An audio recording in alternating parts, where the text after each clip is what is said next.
അമ്മേ പരിശുദ്ധമേ, അമ്മേ പരിശുദ്ധമേ, ദൈവമാതാവേ, കൃപാസനത്തിലൂടെ ഞങ്ങൾക്കും ഞങ്ങളുടെ ദേശത്തിനും അമ്മ മധ്യസ്ഥം തേടി തന്ന എല്ലാ അനുഗ്രഹങ്ങൾക്കും കൃപകൾക്കും ഞങ്ങളിപ്പോൾ ഹൃദയം നിറഞ്ഞ നന്ദി പറയുന്നു. അമ്മേ പരിശുദ്ധമേ, ദൈവമാതാവേ, 2004 ഡിസംബർ 7-ാം തീയതി ഉച്ചകഴിഞ്ഞ് 2:30 കൃപാസനത്തിൽ സംഭവിച്ച അമ്മയുടെ പ്രത്യക്ഷപ്പെടലിനെ കുറിച്ച് തിരുസഭയ്ക്ക് സമർപ്പിച്ചിരിക്കുന്ന പഠനരേഖകളുടെ മേൽ സഭാത്മകമായ പഠനം ആരംഭിക്കുവാൻ ഞങ്ങൾ പ്രാർത്ഥിക്കുന്നു.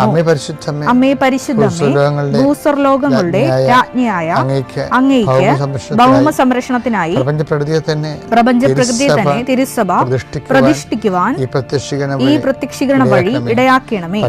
പരിശുദ്ധമ്മേ, ജപമാല മാതാവേ, സകല കൃപാസനം പ്രാർത്ഥനകളോടും ചേർത്ത് ഞങ്ങളിപ്പോൾ പ്രാർത്ഥിക്കുന്ന ഈ കുടുംബത്തിന്റെ പ്രത്യേക നിയോഗം അമ്മയുടെ പ്രത്യക്ഷീകരണത്തിന്റെ ഈ അനുഗ്രഹവേളയിൽ ഞങ്ങൾക്ക് സാധിച്ചു തരുവാൻ കനിയണമേ. വിശ്വാസ പ്രമാണം. സർവശക്തനായ പിതാവും ആകാശത്തിന്റെയും ഭൂമിയുടെയും സൃഷ്ടാവുമായ ദൈവത്തിൽ ഞാൻ വിശ്വസിക്കുന്നു. അവിടുത്തെ ഏകപുത്രനും ഞങ്ങളുടെ കർത്താവുമായ ഈശോ മിശിഹായിലും ഞാൻ വിശ്വസിക്കുന്നു. ഈ പുത്രൻ പരിശുദ്ധാത്മാവിനാൽ ഗർഭസ്ഥനായി കന്യകാമറിയത്തിൽ നിന്ന് പിറന്ന് പൊന്തിയോസ് പീലാത്തോസിന്റെ കാലത്ത് പീഡകൾ സഹിച്ച് കുരിശിൽ തറയ്ക്കപ്പെട്ട് മരിച്ച് അടക്കപ്പെട്ട് പാതാളങ്ങളിൽ ഇറങ്ങി മരിച്ചവരുടെ ഇടയിൽ നിന്ന് 3-ാം നാൾ ഉയർത്ത് സ്വർഗത്തിലേക്ക് എഴുന്നള്ളി സർവശക്തിയുള്ള പിതാവായ ദൈവത്തിന്റെ വലതുഭാഗത്തിരിക്കുന്നു. അവിടെ നിന്ന് ജീവിക്കുന്നവരെയും മരിച്ചവരെയും വിധിക്കുവാൻ വരുമെന്നും ഞാൻ വിശ്വസിക്കുന്നു. പരിശുദ്ധാത്മാവിലും ഞാൻ വിശ്വസിക്കുന്നു. വിശുദ്ധ കത്തോലിക്കാ സഭയിലും പുണ്യവാന്മാരുടെ ഐക്യത്തിലും പാപങ്ങളുടെ മോചനത്തിലും ശരീരത്തിന്റെ ഉയർപ്പിലും നിത്യമായ ജീവിതത്തിലും ഞാൻ വിശ്വസിക്കുന്നു. ആമേൻ. ഞങ്ങളുടെ പിതാവേ, അങ്ങയുടെ നാമം പൂജിതമാകണമേ. അങ്ങയുടെ രാജ്യം വരണമേ. അങ്ങയുടെ തിരുമനസ് സ്വർഗത്തിലെ പോലെ ഭൂമിയിലും ആകണമേ. അന്നു വേണ്ടുന്ന ആഹാരം ഇന്ന് ഞങ്ങൾക്ക് തരണമേ. ഞങ്ങളോട് തെറ്റ് ചെയ്യുന്നവരോട് ഞങ്ങൾ ക്ഷമിക്കുന്നത് പോലെ ഞങ്ങളുടെ തെറ്റുകൾ ഞങ്ങളോടും ക്ഷമിക്കണമേ. ഞങ്ങളെ പ്രലോഭനത്തിൽ ഉൾപ്പെടുത്തരുതേ, തിന്മയിൽ ഞങ്ങൾ രക്ഷിക്കണമേ. ആമേൻ. നന്മ നിറഞ്ഞ മറിയമേ, സ്വസ്തി. കർത്താവ് അങ്ങയുടെ കൂടെ സ്ത്രീകളിൽ അങ്ങ് അനുഗ്രഹിക്കപ്പെട്ടവളാകുന്നു. അങ്ങയുടെ ഉദരത്തിൻ ഫലമായി ഈശോ അനുഗ്രഹിക്കപ്പെട്ടവനാകുന്നു. പരിശുദ്ധ മറിയമേ, തമ്പുരാന്റെ അമ്മേ, പാപികളായ ഞങ്ങൾക്ക് വേണ്ടി ഇപ്പോഴും ഞങ്ങളുടെ മരണസമയത്തും തമ്പുരാനോട് അപേക്ഷിക്കണമേ. ആമേൻ. എന്റെ കർത്താവേ, ഞങ്ങൾക്ക് വേണ്ടി ക്രൂശിക്കപ്പെട്ടവനെ, ഞങ്ങൾക്ക് വേണ്ടി തിരുവിലാൽ മുറിവേറ്റവനെ, ഞങ്ങൾക്ക് വേണ്ടി മുൾക്കിടം ചൂടിയവനെ, നിന്റെ തിരുമുറിവാർന്ന വലതുകരം, അനുഗ്രഹത്തിന് അണിപ്രദാർന്ന അത്ഭുതകരം ഓരോ മകന്റെ മേലും ഈ നിമിഷം വെക്കണമെന്ന് പ്രാർത്ഥിക്കുന്നു. കർത്താവേ, അങ്ങയുടെ മക്കള് കയ്യിലെടുത്ത് വെച്ചിരിക്കുന്ന ഓരോ കാര്യങ്ങൾ, അവർക്ക് വേണ്ടി അവർക്ക് അടുത്തില്ലെങ്കിൽ അവർക്ക് വേണ്ടി മാതാപിതാക്കന്മാർ എടുത്ത് പോയി കയ്യിൽ വെച്ചിരിക്കുന്ന സാധനങ്ങൾ ഇപ്പോൾ ആശീർവദിക്കണമെന്ന് പ്രാർത്ഥിക്കുന്നു. കർത്താവേ, എൻ്റെ കർത്താവിൻ്റെ ഉന്നതമായ നാമത്തിൽ 39 വർഷം ഞാൻ അർപ്പിച്ച കുർബാനയുടെ യോഗ്യതയാൽ കൃപാസ്ഥാന ജീവനോടെ പ്രത്യക്ഷപ്പെട്ട പരിശുദ്ധ അമ്മയുടെ മാധ്യസ്ഥത്തിലെ ഞാൻ നിങ്ങളുടെ ഉപകരണങ്ങളെ ആശീർവദിക്കുന്നു. നിങ്ങൾ ഓരോരോ ഇടങ്ങളിലേക്ക് പോകാനും കൊടുക്കാനും വായിക്കാനുമുള്ള വിഷയങ്ങളെ കർത്താവിൻ്റെ നാമത്തിൽ ആശീർവദിക്കുന്നു. കർത്താവ്, ഞാൻ നിനക്ക് മുമ്പ് എൻ്റെ ദൂതനേക്ക് നളിച്ചത് കർത്താവിൻ്റെ ദൂതൻ നിനക്ക് മുമ്പേ പോവുകയും നിന്റെ വഴികളെ ക്രമീകരിക്കുകയും ചെയ്യട്ടെ. ആശങ്കപ്പെടുന്ന വിഷയങ്ങൾ, ആശങ്കപ്പെടുന്ന വ്യക്തികൾ പരിശുദ്ധാത്മാവ് നിറയട്ടെ. നിന്നെ ഭീഷണിപ്പെടുത്തുകയും സങ്കടപ്പെടുത്തുകയും ചെയ്യുന്ന ഇന്നത്തെ എന്തെല്ലാം സാഹചര്യങ്ങൾ ഉണ്ടെങ്കിൽ അത് ഓരോ യോഗമാകാം, മീറ്റിംഗ് ആകാം, അവിടെ ഉണ്ടാകുന്ന ക്രിറ്റിസിസം ആകാം, നിന്നുള്ള ചോദ്യം പറച്ചിലാകാം, എന്തും ആയിക്കൊള്ളേ, അവിടെയെല്ലാം പരിശുദ്ധാത്മാവ് പരിശുദ്ധമ്മ ദേവമാതാവിനെ ഏൽപ്പിക്കുന്നു. Lord Jesus Christ, pour out His Spirit, touch your fire finger, soak with the precious blood, authority of the Catholic Church, power of Jesus Christ, with the merit of some Holy Priesthood, I bless and hallow you. എനിക്ക് ബൈബിളിൽ ഇഷ്ടപ്പെട്ടൊരു വാക്ക് എന്നാണ് സന്ദർശനത്തിൻ്റെ സമയം എന്ന് പറയും. കർത്താവ് ഓശാന പാടി എതിരേറ്റ് വിജയശ്രീലാളിതനായിട്ട് ജെറുസലേമിലേക്ക് രാജ്യക്ക് പ്രവേശനം നൽകി കഴിഞ്ഞതിന് ശേഷം ആന്റി ക്ലൈമാക്സ് അടിക്കും. എന്താണ്? വാവിട്ട് കരയും. ഭയങ്കര രസമല്ലേ അത്? അതായത് ജനലക്ഷങ്ങളുടെ അകമ്പടിയോടുകൂടി ജനങ്ങളുടെ കൂടെ പട്ടണത്തിൽ പ്രവേശിച്ചിട്ട് അവൻ പൊട്ടിച്ചിരിച്ചെന്ന് പറയുന്നതിന് പകരം പറയും അവൻ പൊട്ടിക്കരഞ്ഞെന്ന് പറയും. എന്താ കാര്യം? ഒറ്റ കാര്യങ്ങളൊക്കെ അറിഞ്ഞതാണ്. ഒറ്റ കാര്യം എന്താണത്? സന്ദർശനത്തിൻ്റെ സമയം അറിഞ്ഞില്ല. ലൂക്ക 19:42. സമാധാനത്തിനുള്ള മാർഗങ്ങൾ, സമാധാനത്തിന്റെ മാർഗങ്ങൾ ഈ ദിവസത്തിലെങ്കിലും നീ അറിഞ്ഞിരുന്നെങ്കിൽ എന്നാൽ അവ ഇപ്പോൾ നിന്റെ ദൃഷ്ടിയിൽ നിന്ന് മറയ്ക്കപ്പെട്ടിരിക്കുന്നു. ഇപ്പോൾ ഇതാ നിന്റെ ദൃഷ്ടിയിൽ നിന്ന് മറച്ചു വെച്ചിരിക്കുന്നത്. ഇപ്പൊ സമാധാനത്തിന്റെ മാർഗം എന്താ ശരിക്കും പറഞ്ഞ? അനുതാപത്തിന്റെ മാർഗങ്ങളാണ്. സമാധാനത്തിന്റെ മാർഗം എന്ന് പറഞ്ഞാൽ എന്താണ്? ബൈബിളിൽ സമാധാനം വരണത് അനുതാപത്തിലൂടെയാണ്. ദൈവമായിട്ട് നമ്മൾ നിരപ്പാകണത് അനുതാപത്തിലൂടെയാണ്. അപ്പൊ അനുതാപത്തിലുള്ള മാർഗങ്ങള് നിന്റെ മുമ്പിൽ നിന്ന് ദൈവം മറച്ചു വെച്ചിരിക്കുന്നു. ചില ആൾക്കാർക്ക് എങ്ങനെയാണെന്ന് അറിയാം, ഉള്ള പോക്കൃത്തരങ്ങളെല്ലാം ജീവിതത്തിൽ കാണിക്കും. എന്നിട്ടും മറ്റുള്ളവർ പറയും ഇത് ഭയങ്കര പ്രാർത്ഥനയായിരിക്കും. എന്നിട്ട് പറയും ദൈവം നമ്മുടെ പ്രാർത്ഥന കേട്ട്. പിന്നെ ദൈവത്തെക്കുറിച്ച് തന്നെ ഇവർ സംസാരിച്ചുകൊണ്ടിരിക്കും. പക്ഷെ കയ്യിരിപ്പം മുഴുവനും ഒന്നെങ്കിൽ ടാക്സ് വെട്ടിപ്പ്, അല്ലെങ്കിൽ സഹോദരന്മാർക്ക് കൊടുക്കാനുള്ള വസ്തു കൊടുക്കാതിരിക്കുക, അല്ലെന്നുണ്ടെങ്കിൽ തൊഴിലാളിക്ക് കൂലി കൊടുക്കാതിരിക്കുക, അല്ലെങ്കിൽ മറ്റു തരത്തിലുള്ള ദൈവത്തിന് നിരക്കാത്ത എന്തെങ്കിലും ജീവിത രീതികൾ. പക്ഷെ നമ്മൾ പറയും ദൈവം നമ്മൾ അനുഗ്രഹിക്കുന്നുണ്ടെന്ന് പറഞ്ഞിട്ട് നമ്മൾ വിഡ്ഢികളുടെ സ്വർഗത്തിൽ ജീവിക്കും. വിഡ്ഢികളുടെ സ്വർഗത്തിൽ അങ്ങനെ കുറേ ആൾക്കാർ ഞാൻ കണ്ടിട്ടുണ്ട് എൻ്റെ ജീവിതത്തിൽ. അപ്പം എന്താ സംഭവം എന്ന് പറയുന്നത്, ഇവർക്ക് അനുതാപം കൊടുക്കത്തില്ല ഒരിക്കലും. അനുതാപത്തെക്കുറിച്ച് അവർ സംസാരിക്കുന്നത് കാര്യത്തില്ല. അവർ ഓക്കെയാണെന്ന് അവർ സ്വന്തമായിട്ട് പ്രഖ്യാപിച്ചു കഴിഞ്ഞു. അവർ ഓക്കെയാണെന്ന് നമ്മുടെ കുടുംബാംഗങ്ങൾ മൊത്തം അവരെ ബ്രാൻഡ് ചെയ്യും. കാര്യം അങ്ങനെ അവരാരും സമ്മതിക്കത്തില്ല. കുടുംബത്തോടെ തന്നെ പാപത്തെ സപ്പോർട്ട് ചെയ്തുകൊണ്ട് ജീവിക്കുന്ന ആൾക്കാരുണ്ട്.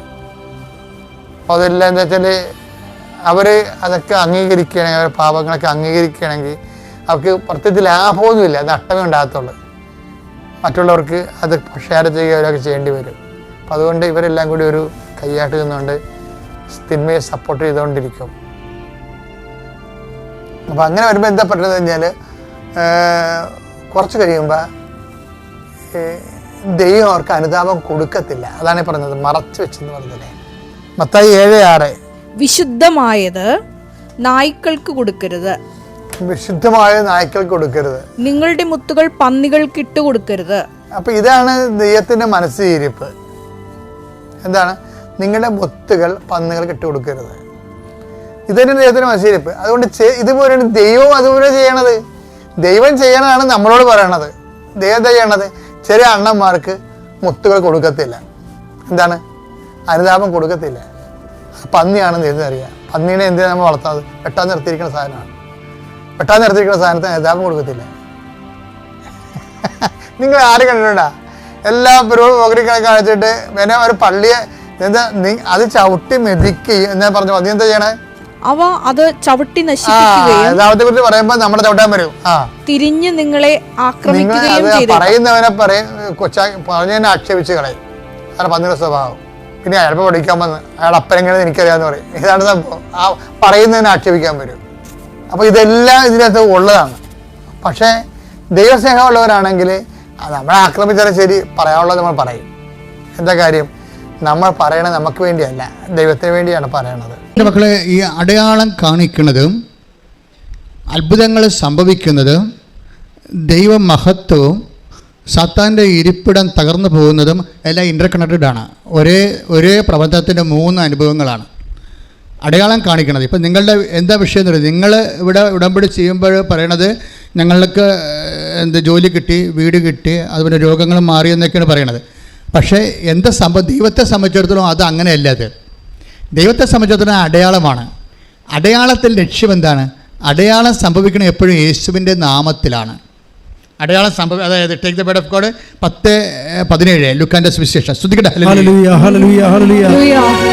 ലൂക്ക 10:17 72 പേരും സന്തോഷത്തോടെ തിരിച്ചു വന്ന് പറഞ്ഞു, കർത്താവേ, നിന്റെ നാമത്തിൽ പിശാചുക്കൾ പോലും ഞങ്ങൾക്ക് കീഴ്പ്പെടുന്നു. അപ്പൊ തിന്മയുടെ ശക്തികളെ ക്രിസ്തുനാമത്തിന് കീഴ്പ്പെടുമ്പോഴാണ് അടയാളങ്ങൾ കണ്ടു തുടങ്ങുന്നത്.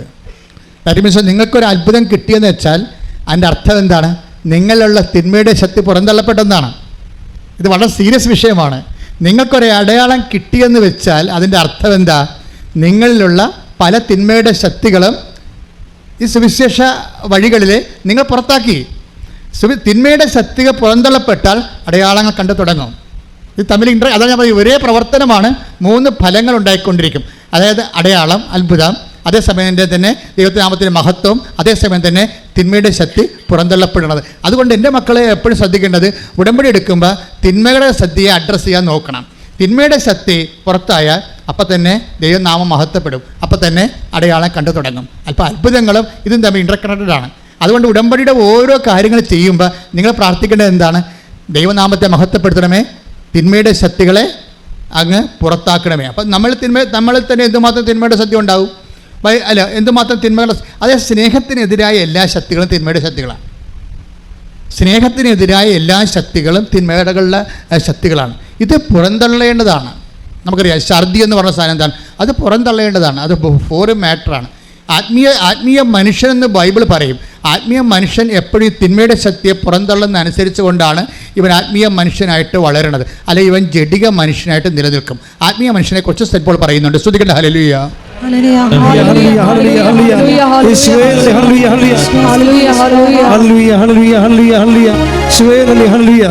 Korinthos 2:14 ലൗകിക മനുഷ്യന് ദൈവാത്മാവിന്റെ ദാനങ്ങൾ ദോഷത്വമാകയാൽ അവനത് സ്വീകരിക്കുന്നില്ല. ഈ ദാനങ്ങൾ ആത്മീയമായി വിവേചിക്കപ്പെടേണ്ടവയാകയാൽ അവ ഗ്രഹിക്കാനും അവന് സാധിക്കുന്നില്ല. അപ്പോൾ നമ്മൾ കണ്ടത് ഇതാണ്. ഒരേ സമയം, അതായത് അടയാളങ്ങൾ കാണുമ്പോഴാണ്, അടയാളങ്ങളാണ് അവസാനം കാണുന്നത്. അതൊക്കെ മുമ്പ് സംഭവിക്കണത് എന്താണ്? ദൈവനാമം മഹത്വപ്പെട്ടിരിക്കും. അതൊക്കെ മുമ്പ് സംഭവിക്കണത് എന്താണ്? തിന്മ പുറന്തള്ളപ്പെട്ടിരിക്കും. യോഹന്നാന്റെ സുവിശേഷം 12:31. യോഹന്നാൻ 12:31. ഇപ്പോഴാണ് ഈ ലോകത്തിന്റെ ന്യായവിധി. ഇപ്പോൾ ഈ ലോകത്തിന്റെ അധികാരി പുറന്തള്ളപ്പെടും. അതായത് ഇതിനു മുമ്പ് സംഭവിക്കേണ്ട കാര്യമുണ്ട്. അതായത് ഇത് 12:31 യോഹന്നാന്റെ സുവിശേഷം 12:31. അതിന് മുമ്പ് ഗ്രീക്കുകാർ യേശുവിനെ കാണാൻ നേരത്തെ 12:27 എടുത്തേ. 12:27. യോഹന്നാൻ 12:27. ഇപ്പോൾ എൻ്റെ ആത്മാവ് അസ്വസ്ഥമായിരിക്കുന്നു. ഞാൻ എന്ത് പറയേണ്ടു? പിതാവേ, ഈ മണിക്കൂറിൽ നിന്ന് എന്നെ രക്ഷിക്കണമേ. അല്ല, ഇതിനു വേണ്ടിയാണല്ലോ ഈ മണിക്കൂറിലേക്ക് ഞാൻ വന്നത്. അതായത് സാത്താനെ പുറന്തള്ളുന്ന ആത്യന്തിക നടപടിയായ പാപത്തിന് പരിഹാരം ചെയ്യുന്ന കുരിശുമരണം വന്ന ഈ മണിക്കൂറിനെ കുറിച്ച് ഞാൻ കർത്താവ് പറയണത്. ഈ മണിക്കൂറിന് വേണ്ടിയാണല്ലോ ഞാൻ വന്നത്. അടുത്ത വാക്ക് 12:28. പിതാവേ, അങ്ങയുടെ നാമത്തെ മഹത്വപ്പെടുത്തണമേ. കൈയടിച്ച് കർത്താവ് വലിയ വചന വെളിപാടിന് നന്ദി പറയുന്നു. ശുദ്ധ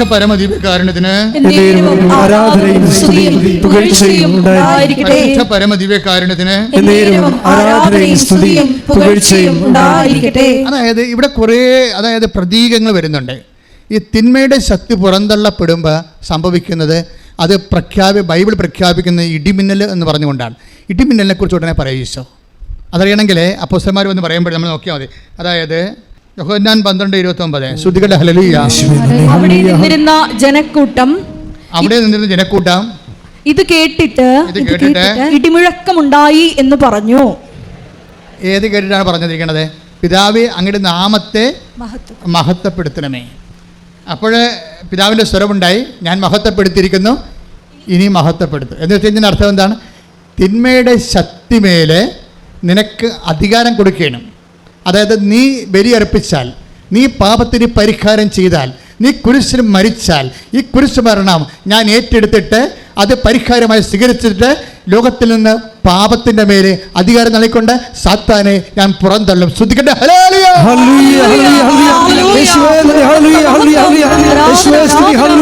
നമുക്ക് തിരിച്ചു വരാം. വളരെ ശ്രദ്ധിക്കേണ്ട കാര്യമാണ്. നമ്മൾ ഇന്ന് വരെ കേട്ട ടൈം ഷോർട്ടനിങ്ങിനേക്കാളും നമ്മൾ ഇന്ന് വരെ കേട്ട ലൈറ്റ് വെയ്റ്റിങ്ങിനേക്കാളും അതിൻ്റെ മദർ ഗ്രേസാണ് പറഞ്ഞുകൊണ്ടിരിക്കുന്നത്. വെച്ചാൽ അതിനൊക്കെ കാരണമാക്കുന്ന കാരണങ്ങളുണ്ട്. എന്താണ്? 3 പ്രോസസ്സാണ്. ഒരേ സമയം തന്നെ അടയാളം കാണിക്കണമെന്ന് മുമ്പ് എന്താ സംഭവിക്കേണ്ടത്? ദൈവനാമം മഹത്വപ്പെട്ടിരണം. ദൈവനാമം മഹത്വപ്പെടുമ്പോൾ എന്താ സംഭവിക്കേണ്ടത്? തിന്മയുടെ ശക്തി പുറന്തള്ളപ്പെടണം.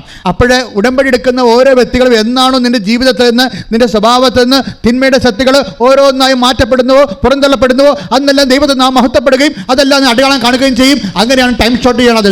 ഈശോയുടെ പ്രാർത്ഥന എന്താ? മർമ്മത്ത് കൊള്ളണ പ്രാർത്ഥനയാണ്. നമ്മുടെ പ്രാർത്ഥന എന്തായിരിക്കണം?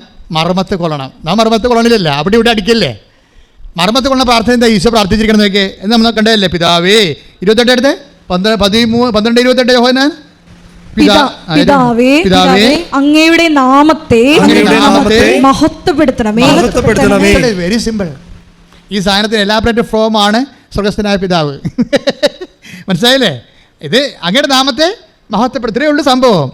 ഈ സംഭവത്തിൻ്റെ എലാബറേറ്റ് ഫോമാണ് അവർ ഫാദർ ഇൻ ഹെവൻ. സ്വർഗസ്ഥനായ ഞങ്ങളുടെ പിതാവേ, അങ്ങയുടെ നാമം പൂജിതമാകണമേ, അങ്ങയുടെ രാജ്യം വരണമേ, അങ്ങയുടെ തിരുമനസ്സ് സ്വർഗത്തിലെ പോലെ ഭൂമിയിലുമാകണമേ. ആ സാധനത്തെ എലാബറേറ്റ് ഫോം. അപ്പോൾ നിങ്ങൾ ഓർക്കണം, ഇതൊരു ഭൂതോച്ചാടന, തിന്മയുടെ ശക്തികളെ ആട്ടിപ്പുറത്താക്കുന്ന, വ്യക്തിയെ വിശുദ്ധീകരിക്കുന്ന, ദൈവത്തെ മഹത്വപ്പെടുത്തുന്ന, അടയാളം കാണിക്കുന്ന പ്രാർത്ഥനയാണ്. കൈയിട്ടിച്ച് കർത്താവ്. അതിൻ്റെ പരിണിത ഫലം എന്താണ്? ഈ തിന്മയെ ഉപേക്ഷിക്കുമ്പോൾ, സാത്താൻ പുറന്തള്ളപ്പെടുമ്പോൾ, ദൈവം മഹത്വപ്പെടുമ്പോൾ, തിന്മയെ ഉപേക്ഷിക്കുമ്പോൾ, ദൈവം മഹത്വപ്പെടുമ്പോൾ അതിൻ്റെ പരിണത ഫലം എന്താണ്? അതാണ് യോഹന്നാന്റെ സുവിശേഷം 12:31. യോഹന്നാൻ 12:31. യോഹന്നാൻ 12:31. ഇപ്പോഴാണ് ഈ ലോകത്തിന്റെ ന്യായവിധി. Praise the Lord. ഏറ്റു പറഞ്ഞേ, ഇപ്പോഴാണ് ഈ ലോകത്തിന്റെ ന്യായവിധി. ഇപ്പോൾ ഈ ലോകത്തിന്റെ അധികാരി പുറന്തള്ളപ്പെടും. Praise the Lord. ഇത് വല്ലാത്തൊരു പറച്ചിലാണ്. കർത്താവ് പണ്ട് പറഞ്ഞിട്ടുണ്ട് 14:18. Take the word of God. Yohannan 14:17. ഈ സത്യാത്മാവിനെ സ്വീകരിക്കാൻ ലോകത്തിന് പറ്റത്തില്ല. ഏത് ലോകത്തിന്? ആഫ്രിക്കയ്ക്ക്, അമേരിക്കയ്ക്ക്? അതൊന്നുമല്ല, നമ്മളിലുള്ള ലോകാരൂപിക്ക്. മനസ്സിലായില്ലേ? 8:14 എടുത്ത് ശ്രുതികടെ hallelujah hallelujah hallelujah hallelujah hallelujah. റോമ 8:14. ദൈവാത്മാവിനാൽ നയിക്കപ്പെടുന്നവരെല്ലാം. ദൈവാത്മാവിനാൽ നയിക്കപ്പെടുന്നവരെല്ലാം ദൈവത്തിന്റെ പുത്രന്മാരാണ്. ക്ലിയർ ആയില്ലേ? എന്താ പറഞ്ഞിരിക്കുന്ന വചനം? ദൈവാത്മനാ പറഞ്ഞേ. ദൈവാത്മാവിനാൽ നയിക്കപ്പെടുന്നവരെല്ലാം ദൈവത്തിന്റെ പുത്രന്മാരാണ്. പക്ഷേ ലോകാത്മാവിനാൽ നയിക്കപ്പെട്ടാലാ നമ്മൾ ലോകത്തിൻ്റെ പുത്രന്മാരാകും. നമ്മൾ ലോകത്തിൻ്റെ ആത്മാവിനാലാണ് നയിക്കപ്പെടുമെന്ന് വിചാരിച്ചോ? അപ്പോൾ ആരായി നമ്മൾ മാറും? നമ്മൾ ലോകത്തിൻ്റെ പുത്രന്മാരാകും. അത് ഷാഡോ വേർഡ് തിരിച്ചിടുമ്പോൾ അങ്ങനെയാണ് വരണത്. ലോകത്തിൻ്റെ പുത്രന്മാരാണ്. ആരാണ് ഈ ലോകത്തിൻ്റെ പുത്രന്മാരിൽ നിന്ന്? ഈ ലോകം പുറന്തള്ളപ്പെടണം. അതാണ് ഈശോ പറഞ്ഞിരിക്കുന്നത്.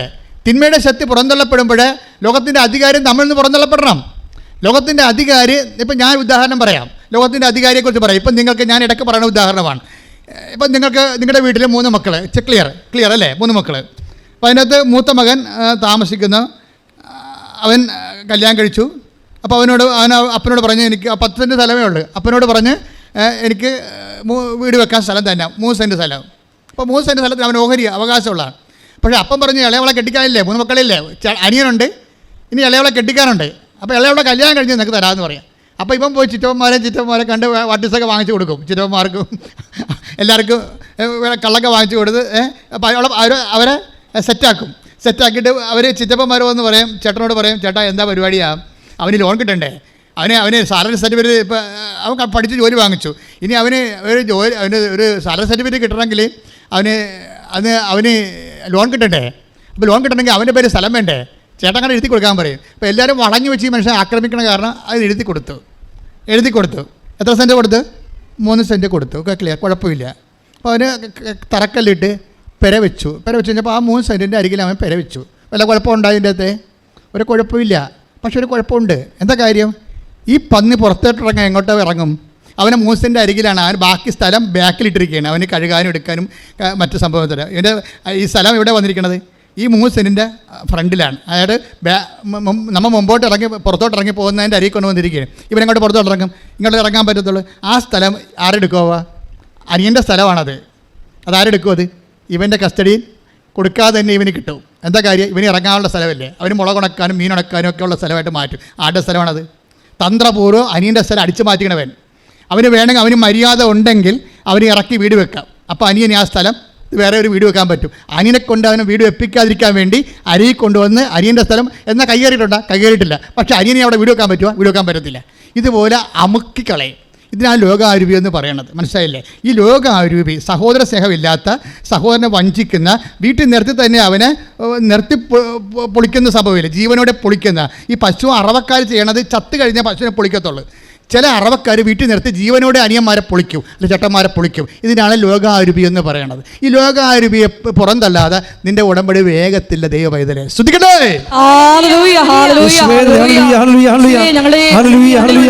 ഇടിമിന്നൽ പോലെ നിബന്ധിക്കുന്നതാണ് സാത്താൻ. പെട്ടെന്ന് സാത്താൻ നിബന്ധിക്കണമെങ്കിൽ എന്ത് ചെയ്യണമെന്ന് അറിയാവോ? സാത്താൻ അടുത്ത കൊല്ലം പോയാൽ മതിയെങ്കിൽ കുഴപ്പമില്ല. പെട്ടെന്ന് സാത്താനെ കളയണമെങ്കിൽ ഇടിമിന്നൽ പോലെ. ലൂക്കാന്റെ സുവിശേഷം 10:18 ശ്രദ്ധിക്കട്ടെ. ഹല്ലേലൂയ. ലൂക്ക 10:18 അവൻ പറഞ്ഞു, സാത്താൻ സ്വർഗത്തിൽ നിന്ന് ഇടിമിന്നൽ പോലെ നിബന്ധിക്കുന്നത് ഞാൻ കണ്ടു.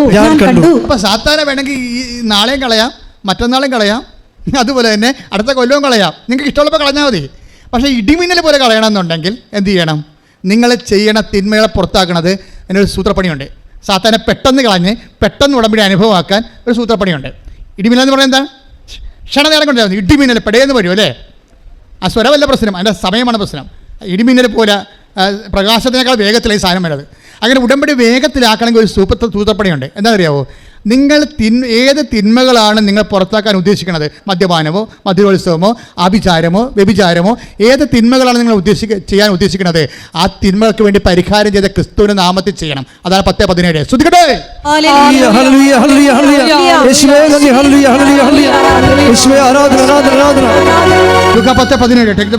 72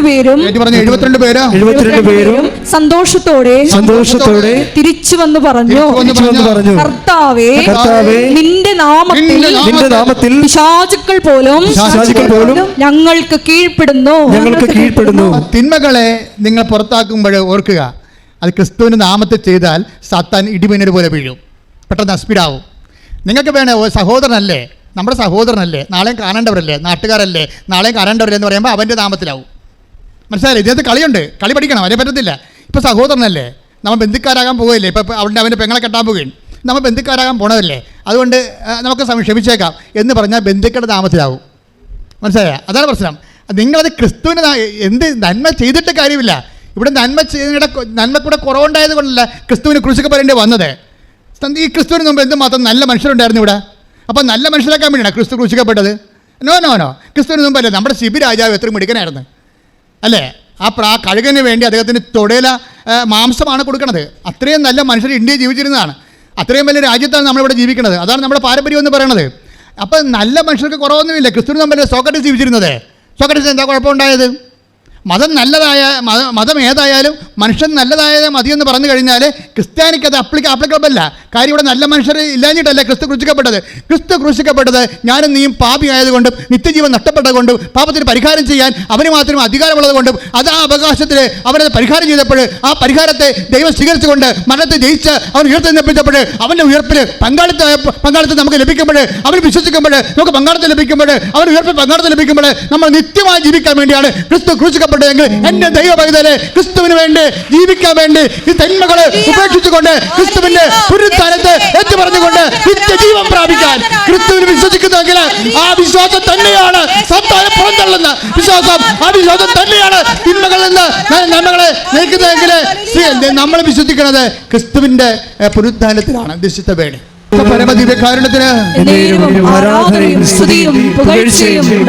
എന്റെ പ്രിയപ്പെട്ടവർ, നെയ്യപ്പം തിന്നാൽ അതുപോലെ തന്നെയാണ് ഈ തിന്മകളുടെ ശക്തികളെ നമ്മുടെ ജീവിതത്തിൽ നമ്മൾ പുറന്തള്ളുമ്പോൾ ആരുടെ നാമത്തിൽ? ക്രിസ്തുവിൻ്റെ നാമത്തിൽ. അപ്പോൾ എന്നാ സംഭവിക്കും? ദൈവം മഹത്വപ്പെടും. അപ്പോൾ എന്ത് സംഭവിക്കും? നമുക്ക് അടയാളം കിട്ടും. പക്ഷേ അടയാളം കിട്ടണ ഒരു കാര്യമല്ല, രണ്ട് കാര്യം കൊണ്ട് നടക്കുക. എന്താ സംഭവിക്കണത്? നിങ്ങൾ അടയാളം കണ്ടതുകൊണ്ടല്ല, മറിച്ച് നിങ്ങളുടെ പേരുകൾ. അതായത് 10:20 ലൂക്കാന്റെ സുവിശേഷം. ശ്രദ്ധിക്കട്ടെ. ഹല്ലേലൂയ. ലൂക്ക 10:20. 10:20. എന്നാൽ പിശാചുക്കൾ നിങ്ങൾക്ക് കീഴടങ്ങുന്നു എന്നതിൽ നിങ്ങൾ സന്തോഷിക്കേണ്ട. മറിച്ച് നിങ്ങളുടെ പേരുകൾ സ്വർഗത്തിൽ എഴുതപ്പെട്ടിരിക്കുന്നു എന്നതിൽ സന്തോഷിക്കുകയും.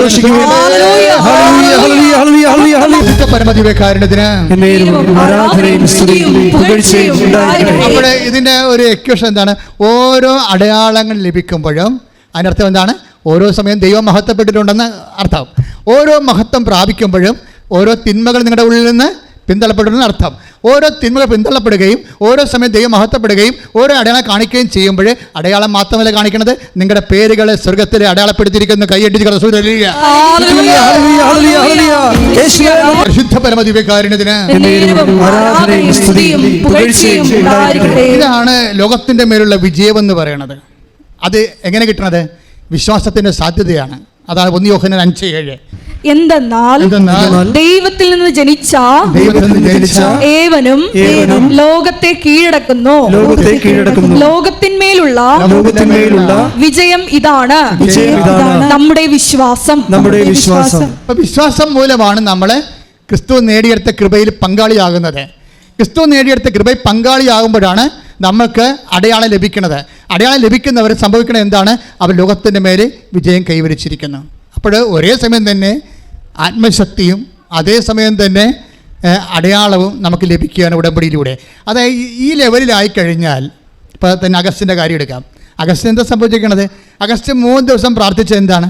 കർത്താവിനോട് പ്രാർത്ഥിച്ചത്, കർത്താവേ, ഞാൻ ഈ ജയിലിൽ നിന്ന് ഇറങ്ങിപ്പോകും, സമയത്തിന് മുമ്പ് ഇറങ്ങിപ്പോകും. കാര്യം പരിശുദ്ധാത്മാവ് എന്നോട് പറയുന്നുണ്ട്, നിനക്ക് ജാമ്യക്കാരും ഇല്ലെങ്കിലും, നിനക്ക് ജാമ്യം കിട്ടാൻ സാധ്യതയില്ലാത്ത സ്ഥലത്താണ് നീ കിടക്കണം, നിൻ്റെ കേസ് അങ്ങനെ കിടക്കണമെന്നുണ്ടെങ്കിലും ഞാൻ നിന്നെ ഈ ജയിലിൽ നിന്ന് ഇറക്കുമെന്ന് ആഗസ്റ്റിനോട് ഈശോ പറയുന്നുണ്ട്. അപ്പോൾ അങ്ങനെ പറയുമ്പോൾ അഗസ്റ്റിൻ പറഞ്ഞത് എന്താണെന്ന് അറിയാമോ? ഞാൻ ഇറങ്ങിപ്പോകുമ്പോൾ കർത്താവേ, നിൻ്റെ ഭക്തിപ്രസ്ഥാനമാണല്ല നിന്നെ ഇവിടെ എത്തിച്ചതെന്ന് എന്നെ ആക്ഷേപിച്ചവൻ ഞാൻ ഇറങ്ങിപ്പോകുമ്പോൾ ജയിലിൻ്റെ വാതിക്കൽ ഉണ്ടാകണം, അവൻ എന്നെ കാണണം, അങ്ങനെ നിന്റെ നാമം മഹത്വപ്പെടണമെന്ന് കൈയിട്ടിച്ച് കർത്താവ്.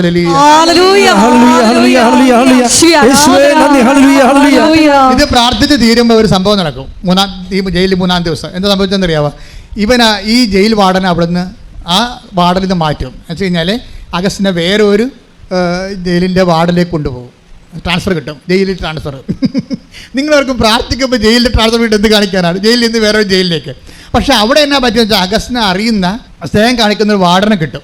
അപ്പോൾ വാർഡനോട് ഇവൻ പറഞ്ഞ ഇത്രയേ ഉള്ളൂ, സാറേ എനിക്കൊരു ഉപകാരം ചെയ്യണം, മറ്റേ സൂപ്പറുണ്ട് എൻ്റെ ഉടമ്പടി കാശുരം പിടിച്ചു വെച്ചിട്ടുണ്ട്. മറ്റേ സൂപ്പറുണ്ട് എൻ്റെ ഉടമ്പടി കൃപാസനം പത്രം മേടിച്ച് വെച്ചിട്ടുണ്ട്. മറ്റേ സൂപ്പറുണ്ട് എൻ്റെ പ്രാർത്ഥന മേടിച്ച് വെച്ചിട്ടുണ്ട്. ആ പ്രാർത്ഥനാ പുസ്തകം ഇങ്ങനെ തന്നാൽ ഞാനിവിടെ ഓക്കെ ആണെന്ന് പറയും. എന്താ കാര്യം? പ്രാർത്ഥനാ പുസ്തകം കിട്ടിയാൽ എനിക്ക് പ്രാർത്ഥിക്കാൻ പറ്റും, പിന്നെ ഇവൻ്റെ ജയിലൊന്നും എനിക്ക് പ്രശ്നമല്ല. എൻ്റെ മക്കളെ, ഇത് വേറെ ഒരു ലെവലാണ് ഈ സംഭവം. ഉടനെ ഈ സൂപ്രണ്ട് പോയി ആ പ്രാർത്ഥനാ പുസ്തകവും കൃപാസനം പത്രവും ഉടമ്പടി കാശുരവും കൊണ്ടുവന്ന് ഇവന് കൊടുക്കും. ഇവൻ ഉടനെ ഇവൻ്റെ സഹതടവുകാരുടെ കൂടെ ഈ സംഭവം പ്രാർത്ഥിക്കുകയും ഈ കൃപാസനം പത്രം വായിച്ച് ഇവരെ വിശദീകരിക്കലാണ് പുള്ളിയുടെ പരിപാടി. അന്നത് മുഴുവൻ ഇവൻ്റെ കൂടെ ഉള്ള, ഞാൻ നേരത്തെ പറഞ്ഞില്ലേ, മുസ്ലിംസിലാണ്, ഒരു ക്രിസ്ത്യാനിയും കൂടിയുണ്ട്. ഇവർക്കെല്ലാം കൃപാസനം പത്രം വായിച്ച് കൊടുക്കുകയും മനസ്സിലാക്കി കൊടുക്കുകയും ചെയ്യുന്നതാണ് ഇവൻ്റെ പരിപാടി. വേറെ ഒരു ആകുലതയും ഇല്ല. ബാക്കിയുള്ള ആകുലതയൊക്കെ കർത്താവിനെ ഏൽപ്പിച്ചിരിക്കുകയാണ്, ഒരു പ്രശ്നം പുള്ളിക്കില്ല. പക്ഷേ ഇത് കൊടുത്ത് ഇതുമായിട്ട് ജീവിക്കുമ്പോൾ അവർക്കറിയാം കാര്യം. ഈ അവിടെ എല്ലാം എല്ലാ ജയിലറയിലും മറ്റേ ക്യാമറ ഇരിപ്പുണ്ട്. അപ്പോൾ ഇവൻ രാത്രി 2 മണിക്കൊക്കെ മുട്ടയെന്ന് പ്രാർത്ഥിക്കുന്നുണ്ട് ഇതിൻ്റെ അകത്ത്, ഈ ജയിലിൻ്റെ അകത്ത്. എനിക്ക് ജയിലിൻ്റെ പുറത്തായിരുന്നപ്പോഴേ ഉപവസിക്കാനൊന്നും അധികം പറ്റിയിട്ടില്ല. ഇപ്പം നല്ല സമയമാണ് എനിക്ക് തോന്നിയെന്ന്. ജയിലിലേ ഇപ്പോൾ ഉപവസിക്കാമെന്നല്ല. അപ്പോൾ ചോറും കൊണ്ട് വരുമ്പോൾ പറയും, സാറേ എനിക്കിന്ന് ഉപവാസമാണെന്ന് പറയും. ഒരാൾ വിശ്വാസം ജീവിക്കുന്ന രീതി കണ്ടില്ലേ? ഒരാൾ വിശ്വാസം ജീവിക്കുന്ന രീതിയാണ് നിൽക്കുന്നത്. അപ്പോൾ ആ മനുഷ്യനോട് ഉപവസിക്കുകയാണ്, ജയിലിൽ ഉപവസിച്ച് ഒരു ദിവസം. അപ്പോൾ അങ്ങനെ പുള്ളി പ്രാർത്ഥിച്ചും കൃപാസന പത്രം പങ്കുവെച്ചും അങ്ങനെ ജീവിക്കാതിൻ്റെ അകത്ത് പെട്ടെന്ന് അഗസ്റ്റിനോട് പറഞ്ഞു, നീ 7 to 10 ഡേറ്റിൽ നീ ഇറങ്ങിപ്പോകും. ആര്? ആത്മാവിനോട് പറയുകയാണ് 7-നും 10-നും ഇടയ്ക്ക് നീ ഇറങ്ങിപ്പോകും. അപ്പോൾ അഗസ്റ്റിന് ഒരു വാക്ക് പറഞ്ഞ്, ഞാൻ ഇറങ്ങിപ്പോകണമൊക്കെ ശരി, എനിക്ക് 2:30 ഇറങ്ങണം, അമ്മയെ പ്രത്യക്ഷപ്പെട്ട 2:30 ഈ മനുഷ്യൻ്റെ തലയിൽ പോയിരിക്കുന്ന സംഭവം കണ്ടില്ലേ? അപ്പോൾ നീ 7-നും 10-നും ഇടയ്ക്ക്, ജൂലൈ 7-ാം തീയതിയും 10-ാം തീയതിക്ക് ഇടയ്ക്ക് നീ ഇറങ്ങിപ്പോകുന്ന പരിശുദ്ധാത്മ അവരെ കൊടുക്കുമ്പോൾ അഗസ്റ്റിൻ പറയും, ഞാൻ ഇറങ്ങിപ്പോകണത് ശരി, പക്ഷേ എനിക്ക് പോകേണ്ടത് 2:30 മണിക്കാണ്, അമ്മ പ്രത്യക്ഷപ്പെട്ട 2:30 മണിക്കാണ്. എൻ്റെ മക്കളെ, ഇന്നത്തെ കാലത്ത് ഈ ഉടമ്പടിയുടെ ഒരു ലെവലിൽ പോകണമെന്ന് വെച്ച് കഴിഞ്ഞാൽ നിങ്ങൾക്കറിയാമല്ലോ, അമ്മയുടെ പ്രത്യക്ഷീകരണത്തിന് വേണ്ടി സ്ഥിരീകരണമായിട്ടാണ് ഉടമ്പടി തന്നിരിക്കുന്നത്. ആ അതുകൊണ്ട് അമ്മ പ്രത്യക്ഷീകരണ പ്രാർത്ഥന ചെല്ലാൻ കാര്യം ആ പ്രത്യക്ഷീകരണ പ്രാർത്ഥനയും അമ്മയുടെ ഈ നിങ്ങളെ കൃപാസനം പത്രം കൊടുത്തിട്ട് പറയണത് എന്താണ്? അമ്മയുടെ പ്രത്യക്ഷീകരണത്തെക്കുറിച്ചാണ് നിങ്ങൾ പറയേണ്ടത്. അതുകൊണ്ട് ആമിനെ പറയണത്, ഞാൻ വന്ന എല്ലാവരോടും മാതാവിനെക്കുറിച്ചും പ്രത്യക്ഷീകരണത്തെക്കുറിച്ചും പറഞ്ഞ് ബോധ്യപ്പെടുത്തിയിട്ടാണ് ഞാൻ പത്രം കൊടുക്കണമെന്ന് പറയണത്. ഈ മനുഷ്യന്മാരൊക്കെ എന്തെല്ലാം അപകടം പിടിച്ച സ്ഥലങ്ങളിലാണ് കർത്താവിൻ്റെ സുവിശേഷം ചെയ്യണത്. അപ്പോൾ അതുകൊണ്ട് ഇത് കേൾക്കുന്ന എല്ലാവരും എന്തെല്ലാം കേട്ടാലും നിങ്ങൾ പ്രാർത്ഥിക്കേണ്ട ഒരു പ്രാർത്ഥനയുണ്ട്. എന്താണ്? അപ്പാ ഈശോനെപ്പോലെ ഞാൻ പ്രാർത്ഥിക്കുന്നു, അപ്പാ അങ്ങയുടെ നാമത്തെ മഹത്വപ്പെടുത്തണമേ. അപ്പാ അമ്മയെപ്പോലെ ഞാൻ പ്രാർത്ഥിക്കുന്നു, ഈശോയുടെ നാമത്തെ മഹത്വപ്പെടുത്തിക്കൊണ്ട് സുവിശേഷമേകാൻ വേണ്ടി എന്നെ അഭിഷേകം ചെയ്യണമേ. അങ്ങനെ നീ പ്രാർത്ഥിച്ചു കഴിയുമ്പോൾ നീ ദൈവത്തിൻ്റെ സ്വന്തമായി മാറും. ദൈവത്തിൻ്റെ സ്വന്തമായി മാറിയ ദൈവ പൈതലായി മാറും. ദൈവ പൈതലായി മാറിയാൽ പിന്നെ എല്ലാം നിനക്ക് അവകാശമായി മാറുകയാണ്. അല്ല, നീ ഇപ്പോൾ വേറൊരു വ്യക്തിയായിട്ട് നിൽക്കുന്നിടത്തോളം കാലം ദൈവത്തിന് നിന്നെ സഹായിക്കുന്നതിന് പരിമിതികളുണ്ട്. പക്ഷെ നീ ദൈവത്തിന്റെ സ്വന്തം മകനായി മകളായി മാറുന്ന മക്കളാണെങ്കിൽ ആരാണെന്ന് അവകാശിക്കട്ടെ. ശ്രദ്ധിക്കട്ടെ.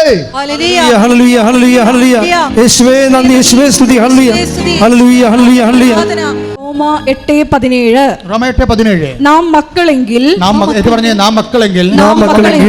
അവകാശികളുമാണ് ദൈവത്തിന്റെ അവകാശികളും ക്രിസ്തുവിന്റെ കൂട്ടവകാശികളും. ദൈവത്തിന്റെ നാം മക്കളെങ്കിൽ അവകാശികളാണ്, ദൈവത്തിന്റെ അവകാശികളും ക്രിസ്തുവിന്റെ കൂട്ടവകാശികളും. ക്രിസ്തുവിന്റെ കൂട്ടവകാശം എന്ന് പറയുമ്പോൾ എന്നാ ഉദ്ദേശിക്കുന്നത്? എന്തെന്നാൽ അതായത് ക്രിസ്തുവിന്റെ കൂട്ടവകാശികൾ എന്ന് പറയുമ്പോഴേ ഉദ്ദേശിക്കുന്നത് അവന്റെ കൃപയുടെ കൂട്ടവകാശികൾ എന്നാണ്. മനസ്സിലായില്ലേ? മക്കളെങ്കിൽ അവകാശികളാണ്, ദൈവത്തിന്റെ അവകാശികളും പിന്നെ ആരാണ്? ക്രിസ്തുവിന്റെ കൂട്ടവകാശികളും. നമുക്ക് രണ്ട് ആനുകൂല്യമാണ് ലഭിക്കുന്നത്. പൈതൽ എന്ന് പറയുമ്പോൾ ഒരേ സമയം തന്നെ ദൈവത്തിന്റെ അവകാശികളും, ദൈവത്തെ അവകാശമായി നൽകിപ്പിക്കാൻ നിത്യതയാണ് ഉദ്ദേശിക്കുന്നത്. ദൈവത്തിൻ്റെ അവകാശം എന്ന് പറയുമ്പോൾ നിത്യതയാണ് ഉദ്ദേശിക്കുന്നത്. ക്രിസ്തുവിൻ്റെ കൂട്ടവകാശം എന്ന് പറയുമ്പോൾ കൃപയാണ് ഉദ്ദേശിക്കുന്നത്. എന്താ കാര്യം? അവൻ്റെ നാമത്തിൽ വിശ്വസിക്കുന്നവർക്കെല്ലാം പറഞ്ഞേ, അവന്റെ നാമത്തിൽ വിശ്വസിക്കുന്നവർക്കെല്ലാം കൃപയ്ക്ക് മേൽ കൃപ ലഭിച്ചിരിക്കുന്നു. അവന്റെ നാമത്തിൽ വിശ്വസിക്കുന്നവർക്കെല്ലാം കൃപയ്ക്ക് മേൽ കൃപ ലഭിച്ചിരിക്കുന്നു. ഈ ക്രിസ്തുവിന്റെ കൂട്ടവകാശികൾ, take the word of God, ദൈവത്തിന്റെ അവകാശികളും ക്രിസ്തുവിന്റെ കൂട്ടവകാശികൾ. അപ്പോൾ അതെന്താണെന്ന് അച്ഛൻ പറഞ്ഞത്? അത് അവന്റെ നാമത്തിൽ വിശ്വസിക്കുന്നവർക്കെല്ലാം. യോഹന്നാൻ 1:12 തന്നെ സ്വീകരിച്ചവർക്കെല്ലാം തന്റെ നാമത്തിൽ വിശ്വസിക്കുന്നവർക്കെല്ലാം ദൈവമക്കളാകാൻ അവൻ കഴിവ് നൽകി. നമുക്ക് ദൈവത്തിന്റെ അവകാശം എന്ന് പറയുമ്പോൾ ഒന്ന് ദൈവമക്കളാകാനുള്ള കഴിവാണ്. അത് നമുക്ക് കിട്ടുന്ന അവകാശം നിത്യതയാണ്. പിന്നെ എന്താ? ക്രിസ്തുവിന്റെ കൂട്ടവകാശികൾ എന്ന് പറഞ്ഞിരിക്കുമ്പോൾ എന്താ ലഭിക്കുന്നത്? യോഹന്നാൻ 1:16 ലഭിക്കുന്നത്. Take the word of God. ശ്രദ്ധിക്കട്ടെ. ഹല്ലേലൂയ. യോഹന്നാൻ 1:16 അവന്റെ പൂർണ്ണതയിൽ നിന്ന് നാം എല്ലാം കൃപയ്ക്കുമേൽ കൃപ സ്വീകരിച്ചിരിക്കുന്നു. ഗ്രേസ് അപ്പോൺ ഗ്രേസ്, കൃപയ്ക്ക് മേൽ കൃപ. Praise the Lord. കൃപയ്ക്ക് മേൽ കൃപ ലഭിക്കണമെങ്കിൽ എന്ത് ചെയ്യണം? ക്രിസ്തുവിന് കൃപ ലഭിച്ചത് എങ്ങനെയാണ്? ഇതാ ഞാൻ മഹത്വപ്പെടുത്തിയിരിക്കുന്നു, ഇനിയും മഹത്വപ്പെടുത്തുമെന്ന് പറഞ്ഞത് എന്തിനെക്കുറിച്ചാണ്? ക്രിസ്തുവിൻ്റെ കുരിശാരോഹണത്തെ ദൈവം മഹത്വപ്പെടുത്തുമെന്നാണ് പറഞ്ഞിരിക്കുന്നത്. ക്രിസ്തുവിന് കൃപ ലഭിച്ചത് എങ്ങനെയാണ്? ക്രിസ്തു പാപത്തിന് പരിഹാരമായിട്ട് കുരിശെടുത്തപ്പോഴാണ് ക്രിസ്തു കുരിശുമരണത്തിൽ മഹത്വപ്പെട്ടതെങ്കിൽ ഒരു മനുഷ്യൻ അവൻ്റെ നാമത്തിൽ വിശ്വസിക്കുന്നവർക്കെല്ലാം, അവൻ്റെ കുരിശുമരണത്തിൽ വിശ്വസിക്കുന്നവർക്കെല്ലാം, അവൻ്റെ കുരിശുമരണം നമ്മുടെ പാപത്തിന് പരിഹാരമാണെന്ന് വിശ്വസിച്ചുകൊണ്ട് പാപത്തിന് പരിഹാരം ചെയ്യുന്നവർക്കെല്ലാം, പാപത്തെ വെറുത്തുപേക്ഷിക്കുന്നവർക്കെല്ലാം, അവൻ്റെ നാമത്തിൽ വിശ്വസിക്കുന്നവർക്കെല്ലാം കൃപയ്ക്ക് മേൽ കൃപ ലഭിച്ചിരിക്കണമെന്ന് പറയുമ്പോൾ നമുക്ക് ലഭിക്കുന്നത് എന്താണ്? അവൻ്റെ കൂട്ടവകാശം എന്ന് പറയുമ്പോൾ എന്താ നമുക്ക് ലഭിക്കുന്നത്? 8:17 പറഞ്ഞ റോമായിൽ പറയുന്ന യേശുവിന്റെ കൂട്ടവകാശികൾ എന്ന് പറയുമ്പോൾ നമുക്ക് ലഭിക്കുന്നത് എന്താണ്? ഈ കൃപയുടെ കൂട്ടവകാശികളാണ്. നമുക്ക് കൃപയാണ് ലഭിക്കുന്നത്. കൃപ എന്ന് പറയുന്നത് എന്താണ്? ദൈവത്തിന്റെ ശക്തിയാണ്. ഇപ്പൊ അഗസ്റ്റിന് കിട്ടിയിരിക്കുന്നത് എന്താണ്? ദൈവത്തിന്റെ ശക്തിയാണ്. അഗസ്റ്റിന് കിട്ടിയിരിക്കുന്നത് എന്താണ്? ഈ ജയിലിൽ കിടന്നുകൊണ്ട് ദൈവത്തെ നാമം വിളിക്കാനുള്ള ആത്മശക്തി ലഭിച്ചിരിക്കുകയാണ്. ഈ ആത്മശക്തിയാണ് ശരിക്കും പറഞ്ഞാൽ നമ്മുടെ അനുഗ്രഹത്തിന്റെ മുകളിലുള്ളത്. അതിന് അറിയണം. എഫേസ്യസ് 3:16 അവിടുത്തെ മഹത്വത്തിന്റെ സമ്പന്നതയ്ക്ക് യോജിച്ച വിധം അവിടുന്ന് തന്റെ ആത്മാവിലൂടെ നിങ്ങളുടെ ആന്തരിക മനുഷ്യനെ ശ്രദ്ധിക്കട്ടെ.